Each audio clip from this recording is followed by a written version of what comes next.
Y si RH logra fomentar en las personas curiosidad y adaptabilidad, estamos del otro lado. Lo podrás tener escrito y todo, pero lo que se vive en los pasillos, lo que se celebra, lo que se premia, lo que se castiga, eso es realmente la cultura. Y yo creo que las empresas que han adoptado o han sobresalido en cuanto a su cultura es aquellas que sí se han enfocado realmente a satisfacer las necesidades de sus colaboradores. Gracias por aceptar la invitación, José Antonio. Es un gusto tenerte acá. Creo que puedes aportar muchísimo en este nuevo episodio de Web Talks. Y una cosa que todavía no hemos platicado y quería entender más el detalle, ¿no? Porque al final yo soy ingeniero civil aeronáutico, no tiene nada que ver con el marketing. Y vi que tu perfil, empezaste estudiando pedagogía, empezaste tu carrera laboral con la parte de un poco más de gestión comercial hasta, y si te fuiste ahí al 100% al RH, ¿no? A recursos humanos. Quería entender un poco desde el principio qué te hizo elegir la carrera de pedagogía. Mira, la verdad, pedagogía para mí es un acierto accidental. Yo quería estudiar una humanidad, pero quería trabajar en oficina. O sea, yo sí me veía en una oficina de trajecito, sí me veía así. Y en el proceso de seleccionar mi carrera me ofrecieron estudiar pedagogía. Yo no entendía ni sabía qué era. Después me explicaron que podía trabajar en RH estudiando pedagogía y dije, pues adelante, ¿no? Vamos a estudiar eso. Y me gustó mucho. En realidad pedagogía está enfocado más a cómo aprenden las personas en sus diferentes etapas de la vida, pero creo que aplica para RH y a mí me han ofrecido moverme pocas veces a otras áreas fuera de RH y he dicho que no porque mi corazón está en RH. ¿Y cómo fue este brinco de hacer pedagogía o cómo sucedió a entrar a la parte más de gestión comercial? ¿En qué circunstancia estabas o por qué tomaste esa decisión? Explica un poco más de los detalles. Que quizá el nombre es engañoso de gestión comercial. Hay una estructura de RH que es staff para la fuerza de ventas. Entonces yo entro ahí al área de capacitación, pero en realidad es RH para la estructura comercial. Okay. También lo agradezco, estuve casi 5 años en ese lado comercial, pero es una forma muy buena de conocer la empresa y conocer bien el producto y todo, porque estás metido en la parte, o sea, en el corazón de la compañía, ¿no? De las ventas. Justo antes de empezar, estábamos platicando que en otros episodios habíamos visto un poco al revés, ¿no? De que había personas que habían tomado como un largo tiempo dentro de RH y de repente surgió por ocasión la oportunidad de poder ir a la parte más comercial, ¿no? Tener posiciones comerciales. ¿Es algo común esta transición entre esos ambos mundos? Yo no lo he visto tanto, he visto más gente que se va quizá a operaciones o que de operaciones salta a RH. A mí me gusta mucho decir que todo el mundo cree que puede hacer RH. Sufrimos lo mismo con la parte de marketing. Todo el mundo opina de RH, todo el mundo cree que es muy sencillo, pero tiene su grado de complejidad, porque al final son personas y eso lo hace todavía más complejo. Pero yo creo que puedes saltar, en realidad, si estás muy metido en RH, estás metido en el negocio. Entonces, en realidad puedes brincar a donde sea. Sí, creo que puede hacerlo bien y tienes una gran ventaja, que ya sabes más el lidiar con personas, entonces traes ese plus que puedes llevarte a cualquier área, ¿no? Exactamente, porque el área de RH es ahora sumamente estratégica para toda la empresa, ¿no? Justamente como comentaste, tiene que saber todo lo que está sucediendo, los principales desafíos, qué habilidades tiene que tener cada área para poder llegar a los objetivos que se propone cada uno, ¿no? Pero después de tantos años en la parte de recursos humanos, ¿Qué tips darías o cuáles son los skills más importantes para que realmente siga subiendo en la carrera de recursos humanos y en las empresas? Yo creo que para poder hacer carrera en RH necesitas una tolerancia a la frustración tremenda. Te me imagino que también la parte comercial y de marketing, pero en RH más, ¿no? Hay muchas veces que tú crees que vas a hacer algo y que todo el mundo lo va a recibir como una gran iniciativa y te van a aplaudir y no pasa, ¿no? Piensas que una estrategia va a solucionar algún problema y no pasa. Le apuestas todo a una promoción, a una persona y no pasa, ¿no? Entonces, esta capacidad de sobreponerte a esas... a que no pasen las cosas y adaptarte, a mí me parece que esa es la más relevante. Y que realmente creas en las personas y tengas un interés genuino en hacer que las personas sean una mejor versión. Eso yo creo que son las dos cosas. Porque hay mucha gente en RH que no tiene esta vocación de personas y creo que ahí se empieza a romper un poco la parte que cuando hagas cosas le imprimas ese propósito a tu actividad. ¿Y hubo algún momento, porque creo que independientemente de la profesión, siempre hay un momento de inflexión, ¿no? Donde estás subiendo, pero de repente te llegas a un tope o tienes que cambiar la mentalidad tuya para seguir creciendo en la carrera? ¿Hubo algún punto de inflexión que dijiste, oye, pues tengo que aprender tal cosa o tengo que cambiar la manera de portarme para seguir mi carrera? Yo creo que en mi caso fue de comportamiento. Yo soy una persona, fuera de los micrófonos y las cámaras, soy una persona muy bromista, alegre y demás. Y entonces creo que caía, o el ambiente me llamaba más. Pero dije, si quiero seguir avanzando en esta compañía, necesito comportarme más. Y además creo que la función de RH está a la vista de todos, ¿no? Creo que es más fácil juzgar al DRH porque es el DRH. Y entonces pues entendí eso y pues fui tratando de moldear un poco mi comportamiento, tratando de volverme esa figura, pues responsable, ¿no? Acorde a los valores de la compañía. Entonces creo que sí, en mi caso fue de comportamiento. Sí, es muy interesante porque suele pasar justamente, ¿no? De que al final, estando tanto tiempo con las personas, adquieres la amistad y cierta intimidad, ¿no? Pero no se puede olvidar de los objetivos por los cuales estamos en cada empresa. Y creo que también en mi carrera he cometido algunos de esos errores de olvidar de que sí somos amigos, pero estoy acá para poder entregar un objetivo, ¿no? Entonces, Sí. esto estoy completamente de acuerdo, ¿no? Fíjate que yo muchos años estuve ondeando la bandera de liderear desde la amistad, ¿no? Pensando que la amistad te daba un grado de compromiso con la otra persona mayor. Y yo creo que ha salido bastante bien. O sea, yo he construido muy buenas amistades dentro de la oficina, dentro de mi equipo. Y sí hay ese grado de compromiso, pero también ha habido casos donde no te corresponden de la misma manera y ahí es donde empiezan las fricciones porque tú tienes que seguir el objetivo, el proyecto y demás. Y entonces cuando empiezas a poner primero esa amistad es cuando empiezan a no lograrse las cosas. Hay gente que yo imagino que abusa un poco de esto también, ¿no? Con el tiempo, de que, oye, soy tu amigo, pero no, tengo un objetivo acá. No sé si lo llamaría abuso, sino también a lo mejor es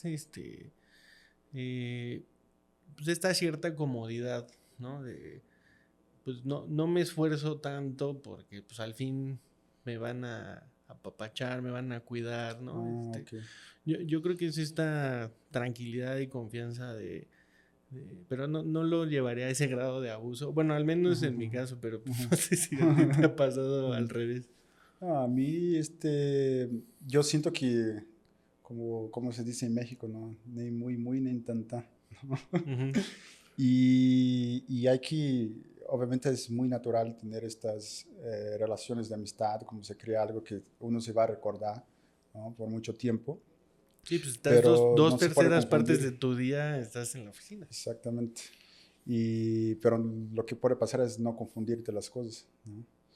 Y yo quería preguntarte algo más que estamos platicando antes de prender las cámaras, ¿no? Que es un desafío que a mí me gusta mucho preguntar, cómo la gente que llega a esos niveles de dirección, ¿cómo haces para seguir aprendiendo y desarrollando en día a día? Porque al final, como la gente empieza a esperar más de ti por tener esta posición de liderazgo, pero a la vez, cuando estás más abajo, tienen alguien que te está definiendo el camino y acá tú tienes que pautar el camino, ¿no? Y no tienes muchas veces a quién preguntar o a quién apoyarse.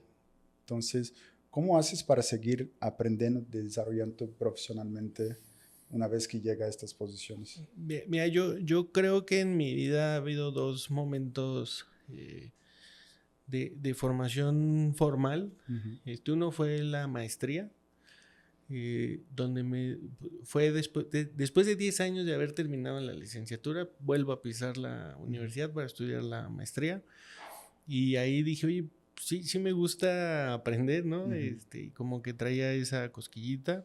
Y recientemente también eh, estudié un programa en el IPADE y también volví a retomar eh, como esa curiosidad, pero yo lo hice consciente cuando descubrí que aprendo más de conviviendo con Ujú. personas. Totalmente. Al final el DRH, ¿no? Ujú. Pero a mí la experiencia del IPADE fue lo que más me gustó. O sea, este networking de escuchar otras perspectivas y demás me gustó mucho. Y Ujú. entonces yo soy un gran consumidor de podcast y también es escuchar a otra Ujú. persona hablar de algo y algo le vas a aprender, ¿no? Ujú. Entonces, ese tipo de eventos y situaciones las busco mucho porque es donde yo trato de ir jalando como conocimiento nuevo. Sí, empiezas a aprender mucho de la experiencia de los demás, ¿no? Sí. Para poder aplicar en tu día a día. Y esto también lo aplico muchísimo en la parte de marketing. Lo que quería entender en este tema de capacitación, ¿no? Vi que tomaste un curso de AI enfocado a RH, ¿no? Si nos podría contar un poco más de tu experiencia aplicando AI en los procesos de RH, creo que va a ser algo bastante rico. Mira, a mí se me hace que es estamos en un momento muy Ujú. padre para RH, Ujú. porque la IA está llegando a todos lados. O sea, hoy cualquier empresa, cualquier proveedor viene y te ofrece que Ujú. su plataforma tiene IA. Ujú. Y ahí se quedan, ¿no? Pero cuando no es generativa, Ujú. pues ya no pierde un poquito el chiste. Este curso que tomé me ayudó mucho a entender cómo la IA se puede aplicar en cualquier proceso. Yo antes usaba muchísimo Excel Ujú. y yo decía que todo se puede hacer con Excel, Ujú. ¿no? Ujú. Puede ser macros, Ujú. pues, ¿no? Todo lo soporta Excel. Y ahora lo puedo decir que todo lo puedes hacer con IA, Ujú. pero no hay IA para todo, hay para imágenes, videos, automatizar procesos y demás. Pero la clave está en que sepas qué quieres hacer. O sea, si Ujú. no sabes qué quieres hacer, en realidad es muy complicado Ujú. eh, meterle esa tecnología. Y empezamos ahí a explorar.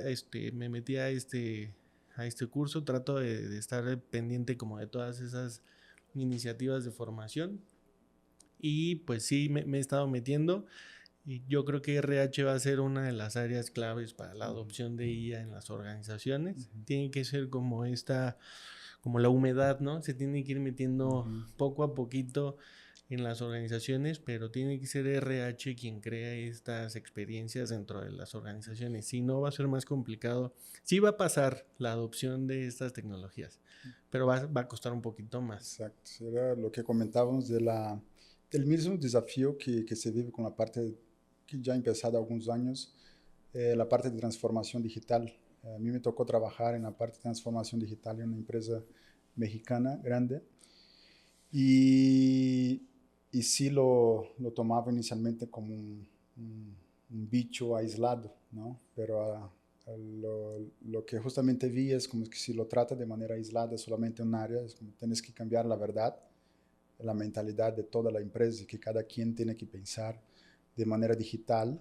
Y ahora también ven el tema de AI, como ustedes pueden implementar eso dentro de RH, pero cómo hacer con que toda la empresa lo empiece a adoptar. En tu experiencia, o qué tipo de acciones crees que deberían ser hechas para que, desde el punto de vista de RH, para que se aumente la adopción en las áreas de este tipo de tecnología? Fíjate, hay un gran mito y temor, ¿no? De que la tecnología o la inteligencia artificial va a venir a suplir a las personas. Eh, yo creo que se ha ido diluyendo en el tiempo, pero todavía hay mucha gente temerosa de eso. Eh, yo creo que hay que cambiar el mindset, pero el mindset debe de ser, oye, no te viene a suplir, pero te va a hacer más eficiente. Y esa eficiencia no es ni para que te vayas más temprano, ni para que dejes de hacer tu trabajo, sino ahora ese tiempo que tienes nuevo, ¿en qué lo vas a invertir? O sea, puede ser aprender algo nuevo, profesionalizar lo que estás haciendo, como hacerlo diferente, etcétera. Pero hay que romper ese mito, uno, de que te va a suplir, y otra, hay que generar en las personas muchísima curiosidad. La curiosidad a mí sí me hace una parte vital ahora en esta etapa que estamos viviendo, para que la gente empiece, oye, ya vi que ellos están haciendo, los de finanzas están aplicando IA en este proceso. A lo mejor yo no soy de finanzas, pero hago un proceso parecido, podría aplicarlo de esta manera, ¿no? Entonces esa curiosidad puede funcionar bastante bien. Y a mí la habilidad del futuro se me hace que es la adaptabilidad. Si las personas no son, no son capaces de adaptarse, ahí es donde va a haber complicaciones, ¿no? O sea, yo creo que la misma tecnología y las empresas se han ido o han ido evolucionando tan rápido que tenemos que buscar en las personas esa adaptabilidad. Y si RH logra fomentar en las personas curiosidad y adaptabilidad, estamos del otro lado. Super. Y de manera práctica, ¿qué usabilidad has visto de AI dentro específicamente dentro de RH, que has visto que la gente está ejecutando o que has realizado tú? ¿Qué ejemplo práctico lo puede hacer? Mira, yo te puedo platicar a lo mejor de tres ideas que he visto muy puntuales. En atracción de talento, la IA es más fácil de que pueda machar el perfil del puesto con una cantidad determinada de candidatos. Ahí hay que tener cuidado nada más en los sesgos que pudiera tener la IA. Pero si tú lo configuras y le quitas esos sesgos, pues es muy fácil y muy rápido, ¿no? Tú puedes ver una base de datos de 50 postulados, pero la suerte es el que te contestó, el que te contestó el mail o el mensaje en LinkedIn, etcétera, ¿no? Pero ya que estableces la interacción con él, creo que puedes facilitar mucho la selección y lograr más un fit cultural con el candidato. Ahí es donde creo que ha habido más implementación. Yo, en cuanto a capacitación, lo he visto muy poco, pero creo que hacia allá va. Es una capacitación adaptativa. ¿Esto qué va a hacer? O sea, la IA va a irte dando conocimiento o el contenido, pero se va a ir adaptando en función de tu progreso de aprendizaje. Si no has aprendido algo, tomará una ruta. Si ya lo aprendiste, cambia de ruta, ¿no? O sea, creo que esta capacitación adaptativa va a ser el futuro, y eso hace que la verdad las personas aprendan mucho mejor, porque va a ser una personalización del aprendizaje, porque hoy hemos hecho muchas cosas masivas, que cursos, webinars, el LMS, etcétera, pero si logramos personalizar el aprendizaje, creo que ahí va a ser mucho más eficiente y de retorno al negocio. Y otras aplicaciones pues, más sencillas, ¿no? De que te automatice algún proceso, lectura de bases de datos, resúmenes de archivos gigantescos o de PDFs, y ahí donde la gente también va aprendiendo más cosas. Súper bien. Y estamos platicando de cómo hacer con que las organizaciones también, no solamente dentro de RH, sino de manera general, tenga esta cultura de empezar a implementar nuevas tecnologías, en este caso la AI. Pero quería ir un poco más a un tema de cultura organizacional, ¿no? ¿Cómo defines la cultura organizacional de una empresa? Esa es una de las preguntas más difíciles. A ver, yo creo que alguna vez la contesté como la cultura es todo y es nada. O sea, al final es como lo podrás tener escrito y todo, pero lo que se vive en los pasillos, lo que se celebra, lo que se premia, lo que se castiga, eso es realmente la cultura, ¿no? Entonces, tú podrás decir, aquí vamos, el reconocimiento al buen desempeño se hace de esta manera, ¿no? Y es una iniciativa corporativa y ya. Pero puede llegar en un área muy particular y ahí lo celebran de otra manera, ¿no? Entonces no hay una regla específica, sí dentro de un marco y una cancha determinada, pero todo lo que pasa dentro de la cancha, eso es la cultura, ¿no? Cómo se vive el día a día en las relaciones, tanto personales y profesionales, eso para mí es la cultura. Y lo que quería preguntarte es, justamente yo he visto que fuiste nombrado uno de los 100 mejores CHROs en 2022, según Great Place to Work. Y viendo los perfiles de estas otras personas que también fueron nombradas ahí y las estrategias que tú has dotado, ¿qué ves en común en relación a la cultura organizacional que tienen estos 100 o los que alcanzaste a conocer? Yo creo que en los últimos años ha habido un enfoque de verdad a las personas. Antes decíamos mucho que las personas primero y demás, pero yo siento que antes era muy de dicho y ahora sí ya veo una cultura sí enfocada a las personas. Estos temas de bienestar han ido ayudando mucho a las personas. Se está complicando la gestión de las personas. O sea, ya no es tan sencillo como antes. Hoy tienen pues problemas más profundos y más complicados de administrar. Y yo creo que las empresas que han adoptado o han sobresalido en cuanto a su cultura es aquellas que sí se han enfocado realmente a satisfacer las necesidades de sus colaboradores, porque al final una buena experiencia del colaborador es una buena experiencia del cliente, ¿no? Entonces, cuando lo ves de esa manera y lo llevas a la estrategia, creo que sobresale tu compañía. Y quería justamente aprofundar lo que comentaste de los desafíos o los problemas que están pasando recientemente. Las personas han cambiado, ¿no? ¿Qué tipos de desafíos o dificultades están enfrentando las personas hoy en día en las organizaciones que has podido ver? Pues mira, yo creo que hay una complejidad muy grande en... O sea, el bienestar tiene muchas aristas, ¿no? Hemos hablado del bienestar financiero, el emocional, el físico y demás. Recientemente leía que vamos a tener que enfocarnos en el futuro también al bienestar digital, ¿no? Ahora tú estás en tu computadora, en tu correo, te paras y ¿qué es lo primero que haces? Agarras el celular, ¿no? Entonces pasas de la pantalla grande a la pantalla chica. Y esa hiperconexión también genera un burnout y un cansancio en las personas y eso empieza a ser complicado. Los temas emocionales, la verdad, yo los veo cada vez más complejos, más complejos y más frecuentes, ¿no? Depresiones diagnosticadas, las no diagnosticadas también son peligrosísimas porque la persona cree que está bien y no, y sí empieza a afectar la dinámica del equipo y empieza a hacerse más difícil el día a día. Pues yo creo que esos temas de gestión y de emocionalidad son los grandes retos.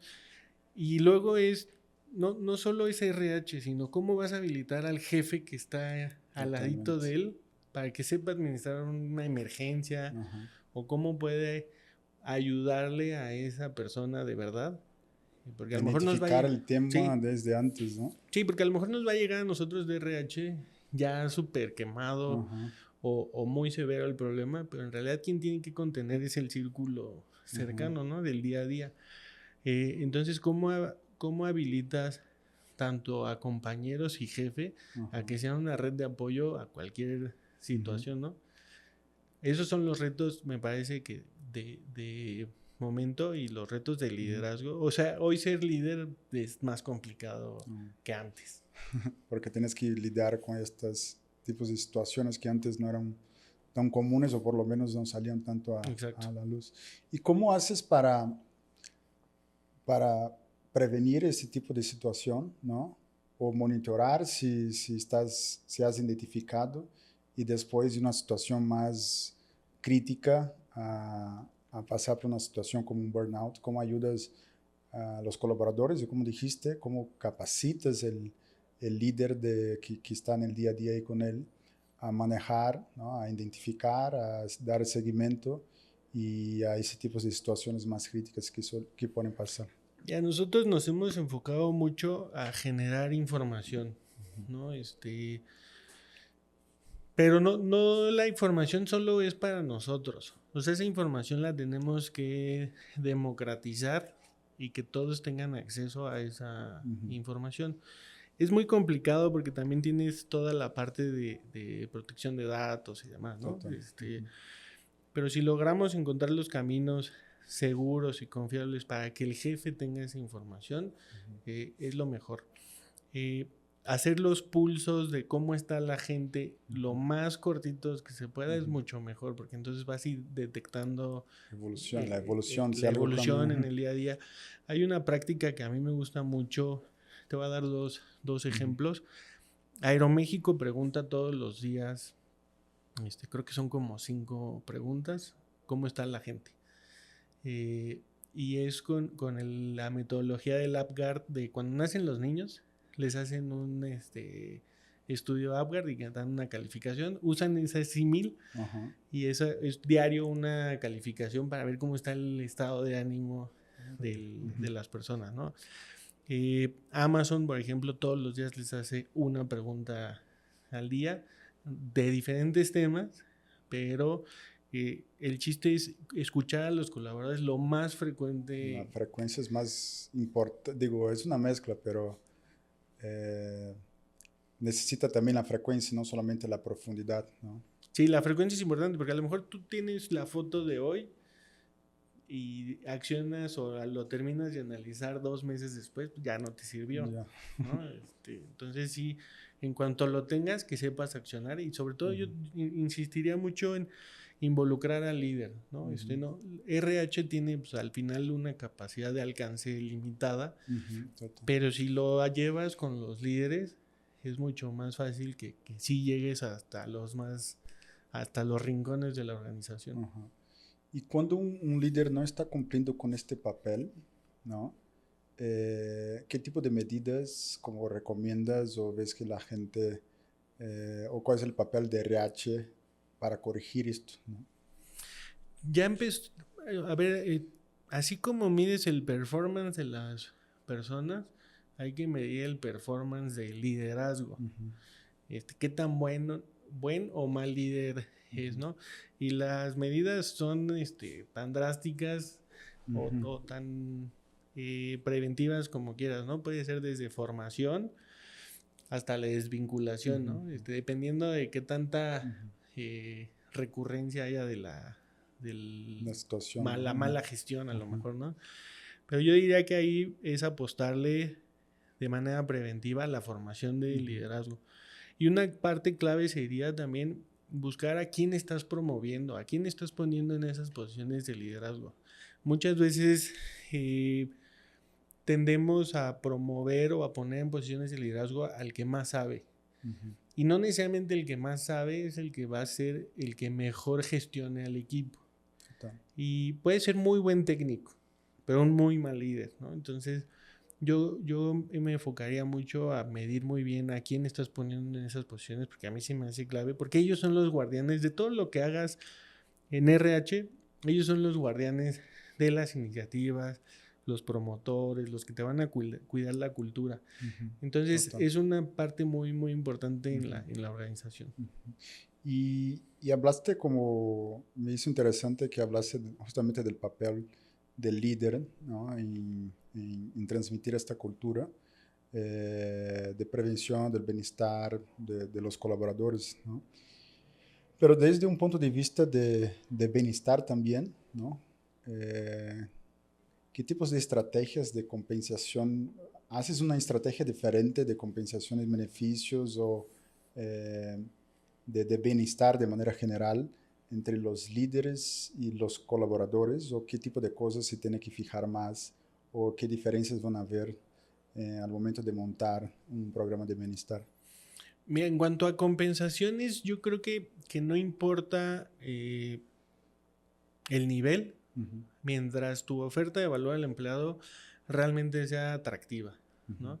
Y la vas a hacer atractiva con las diferentes componentes de tu compensación, ya sean los componentes económicos o los no económicos, pero cuando vuelvas, otra vez insisto en escuchar a tu público, ¿no?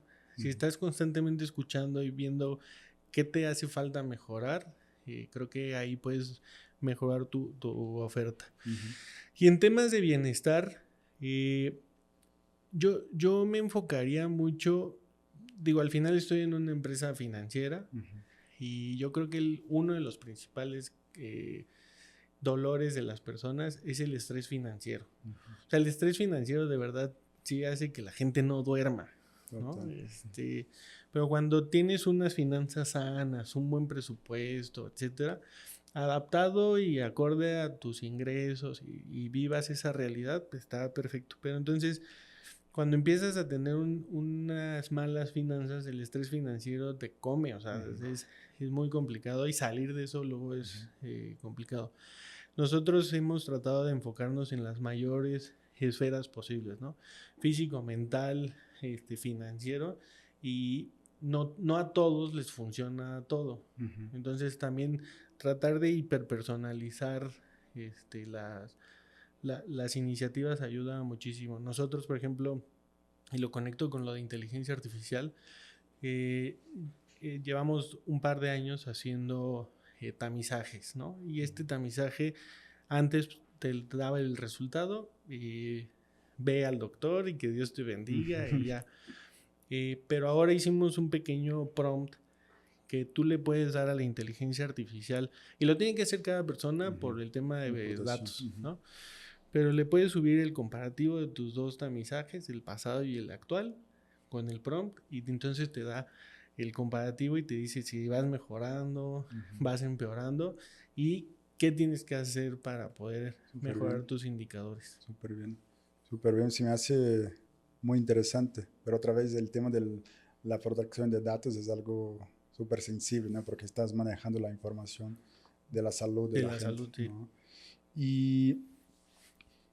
Y se me hizo muy interesante toda esta parte y quería entender, como en tu experiencia, cuáles son los tipos de beneficios, ¿no?, más valorados por los colaboradores. Si pudiera hacer una lista esos son los tres que los colaboradores, obviamente haciendo, oye, pues o por generación, tipo de generación distinto o cualquier otro desglose que quieras hacer, en tu opinión o en tú lo que has vivido, ¿cuáles son los principales tres así? Yo creo que el tema de los seguros es muy bien valorado. Pero, por ejemplo, los seguros, hay pólizas que dentro de las pólizas incluyen que si el dental, el visual, etcétera. Pero como no todos son usuarios de lentes, por ejemplo, pues no se les hace atractivo. Pero el tema de salud, el sentirte protegido ante una eventualidad, creo que ese tiene un valor muy, muy grande, ¿no?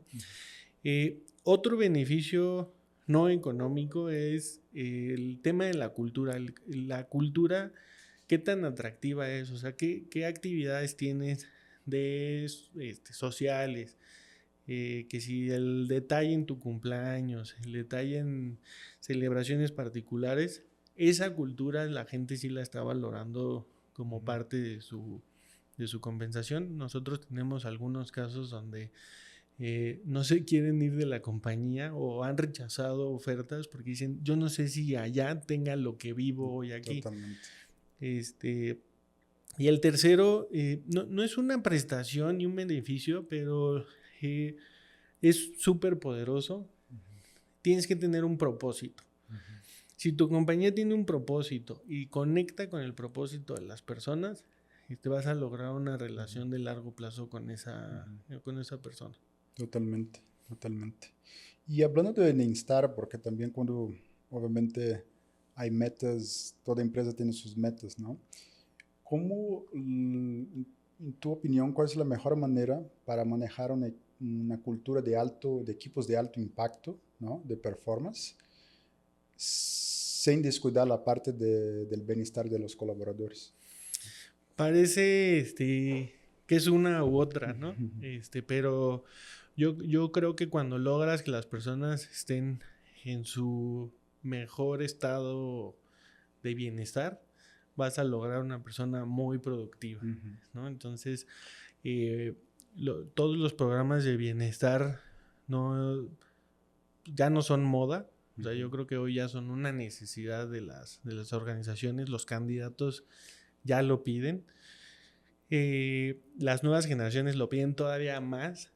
Que tengas estos espacios de desconexión, de relax, de bienestar.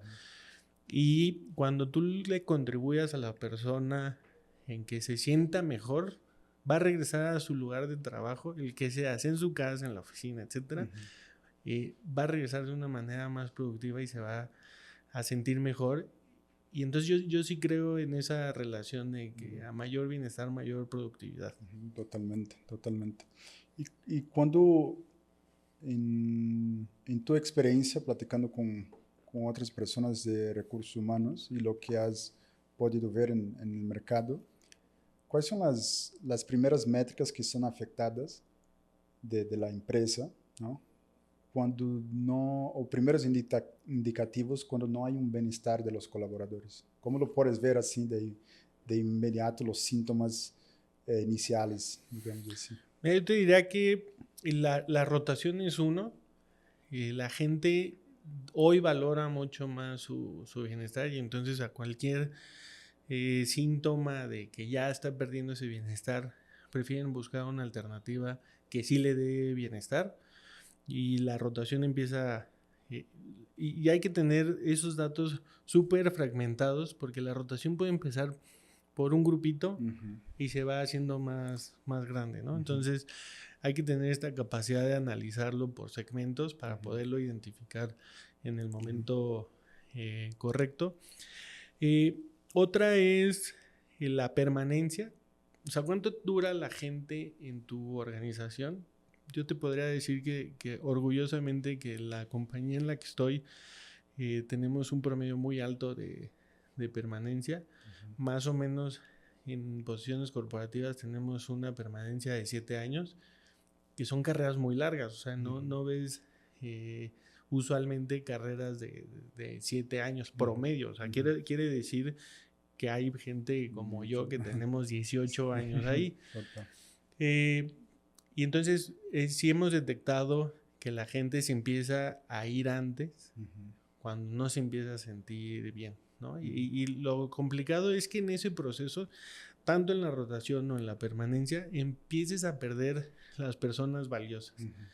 O sea, hay rotación natural, hay rotación quizá deseada, pero cuando empiezas a perder ese talento y que son esas personas que te va a costar mucho trabajo sustituir o reponer, ahí es cuando realmente le estás perdiendo de fondo a la compañía. Y debe ser muy importante entonces estar monitoreando, ¿no? Esos indicadores, ya que como comentas, por empezar como un foco en un determinado segmento, un área, y después se puede ir tomando cuenta más de la empresa.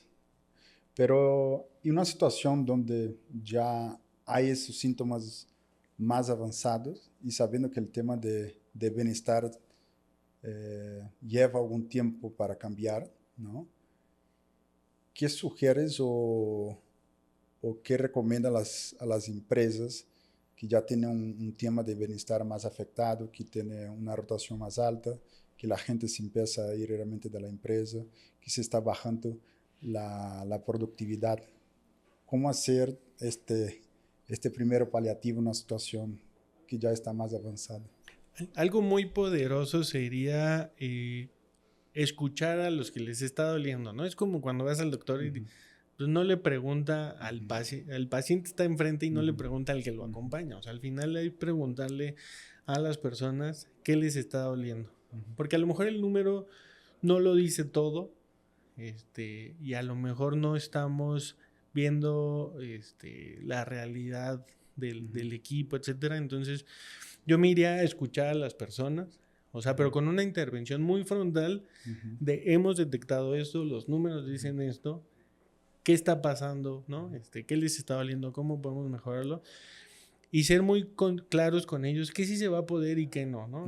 Luego Las expectativas, ¿no? sí, la expectativa puede ser muy, muy amplia o muy alta y luego puede salir contraproducente porque ya me escucharon, entonces ahora sí, el que me cambiar tal ponga, cosa. lo voy a exagerar, ¿no? Pero, entonces las paletas de grosella que yo pedí de todos los días van a estar ahí. No, ¿no?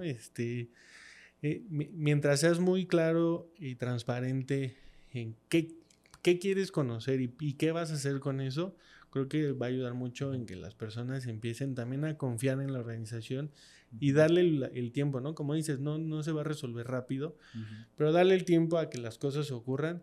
La gente lo va a saber porque sabe que sí lo escuchó y empiece a ver cosas, ¿no? Un grave error es estar pregunte y pregunte y pregunte y que no hagas nada. Pero si empiezan a ver que sí le estás dando respuesta a sus peticiones, eso también va a ayudar mucho.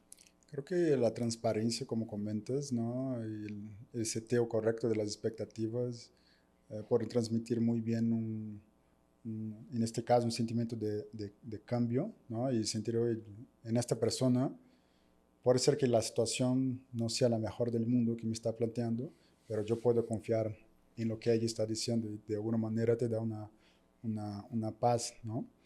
Pero, ¿qué calidades, como tú ves al momento de contratar, ¿no?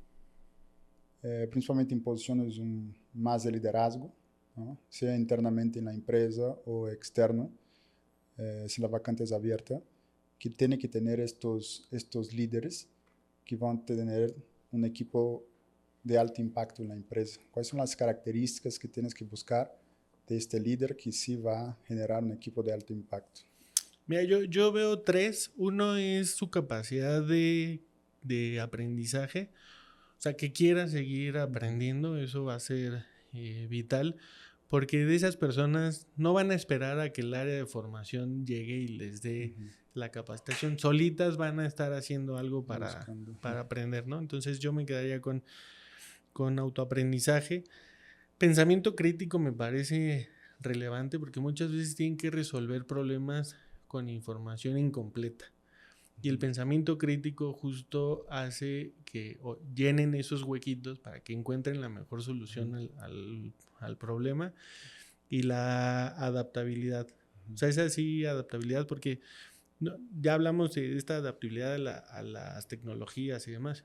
Pero también es adaptarte a que viene un colaborador, se va a sentar y va a venir con una problemática. Sale, entra el otro y va a venir con otra problemática y tú tienes que ser ese tan plástico para poderle dar la mejor solución a esa persona. Entonces yo vería en los líderes esas tres cualidades. Perfecto. Cuando es una persona interna, pues ya tienes un historial de cómo evaluar a esta persona, ¿no? Entonces lo evalúo distinto, pero ¿cómo tratar de identificar estos tipos de patrones o realmente que la persona tenga estas características cuando se trata de alguien externo y muchas veces no el proceso y la exposición de la persona que está aplicando no puedes conocerlo por completo, ¿no? Sí, fíjate que yo creo que el futuro del reclutamiento o de la selección va a ser en que reclutes no por lo que ha sido, sino por lo que será. Eh, y ahí es donde empiezas a preguntarle, o sea, plantearle, hay muchas preguntas que no le preguntas algo particular de qué ha hecho, sino cómo resolviste, ¿no? Son las preguntas por competencias. ¿Cómo resolviste esta situación? Pero cuando queremos buscar el cómo será, es plantearle tú las situaciones. O sea, ¿qué harías en este caso? No tanto, porque si no te van a, en un proceso de evaluación, de selección, te van a contar la situación en la que salieron airosos y salieron muy bien, ¿no? Porque pues, su interés es quedar bien en ese proceso. Pero cuando tú le planteas una situación, uno nuevo y que no lo entiende, ahí lo vas a ir como retando, ¿no? Y hay que tener mucha habilidad para poder leer entre líneas cómo está contando las cosas, ¿no? En la forma en la que te cuentan su historia de vida, sus proyectos alternos y demás, yo creo que ahí empiezas a encontrar esos patrones.